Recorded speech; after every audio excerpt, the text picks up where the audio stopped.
Mike Pompeo pulling no punches on North Korea during his swearing-in today as the 70th Secretary of State. The rogue regime reportedly agreeing to release these three Americans who have been held captive in a North Korean labor camp. Kim Dong-chul, Kim Sang-duk, and who's also known as Tony Kim, and the third gentleman who is known as Kim Hak-song.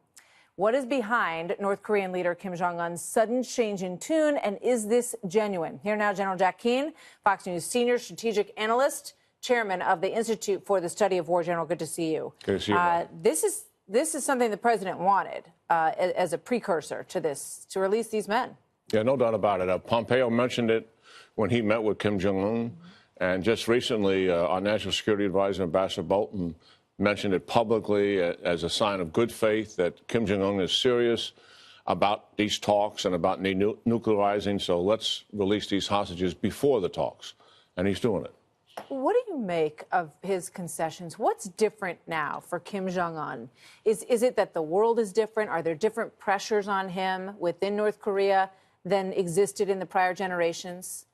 Yeah, I think, well, two things have happened. One is certainly his acceleration of his nuclear program and weaponizing them on ICBMs, and the speed at which he did that drew the world's attention. And, of course, we transitioned from strategic patience under the Obama administration, which was actually a concession to him, to the Trump administration. They saw the imminent danger of all of that and said this is unacceptable to the security of the American people, and just moved right on it, maximum pressure economically, and also putting a military option on the table. And I think the president, the fact that he would never let up on discussing the military option, something that his predecessor avoided doing painstakingly, kept this pressure on him. And I mean, my sources told me they shut down the revenue about 80% before we started blocking the North Korean ports with our Navy ships.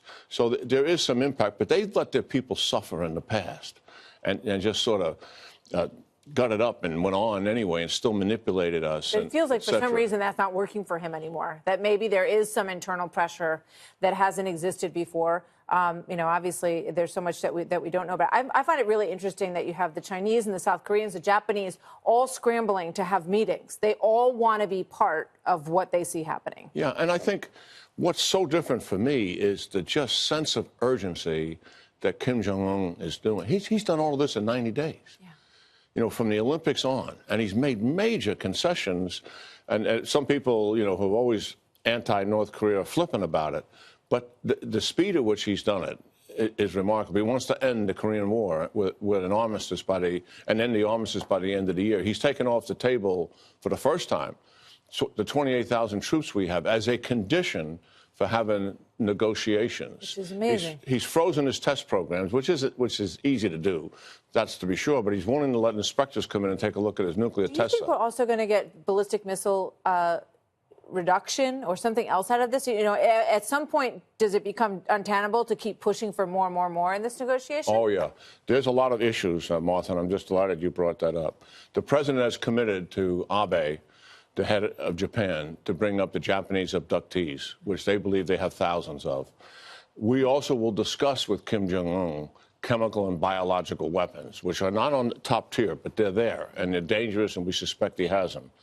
We're also going to discuss, as you suggest, ballistic missiles, the development of those ballistic missiles, and what are we going to do about those missiles. So we have a lot to talk about, but central, for sure, is denuclearization.